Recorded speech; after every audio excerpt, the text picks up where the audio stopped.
Let's go survey the tornado damage. We headed down the hill to the farm and there was trees all over the road. Look at that cute little spider. We haven't gone very far and we've already found 4 trees on the fence. And there is water everywhere. I mean absolutely everywhere. It's been so wet the last month or so we just can't catch a break. Look at this giant tree blocking the path. We didn't want to tackle it because it was covered in poison ivy, but my husband was determined to get around it. Here's another tree on the fence. I'm going to need to go buy some barbed wire and another tree. There's our pew-pew berm. And yay for us, another tree on the fence. And look, red a yellow will unalive a fellow. There's a coral snake. There's my deer blind. She looks okay, thank goodness.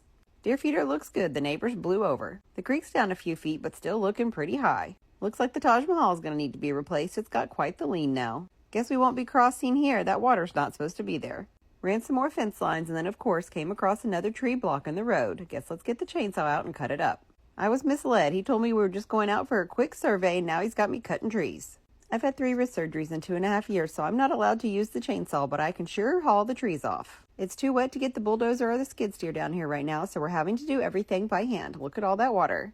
This is our road. That should not be there. It's looking kind of deep, my goodness. Then we went to check on the fence around the duck pond. Look at all the water in the duck pond. Hopefully that stays until duck season. Look at that shoal of tadpoles. There was multiples of these. This big old hickory tree did not make it. And of course it fell right on the fence between us and the neighbors, and now there's a gigantic hole. Great.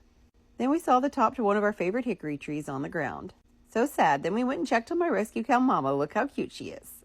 Headed over to Mama's pen to get these branches off of the panels. I don't know how they didn't destroy these panels, but I'm thankful that they didn't because we're about to move her pen over to her new barn. My husband cut them up while I started picking up branches, and then he helped load the rest of the branches up so we could haul them off.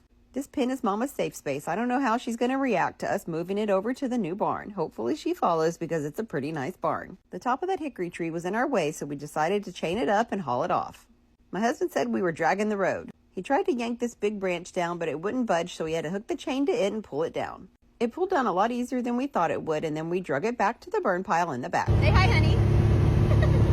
That's how he says he loves me.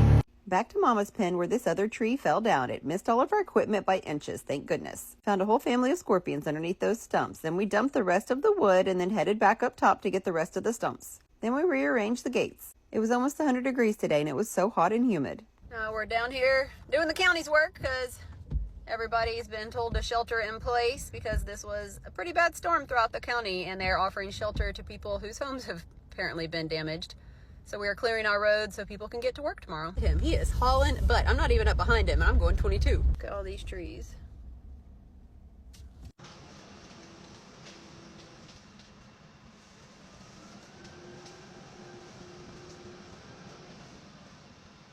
Here's a few quick pictures of things I forgot to video today while we were cleaning up. And thank you so much to everybody that checked on us. Look at all those destroyed trees.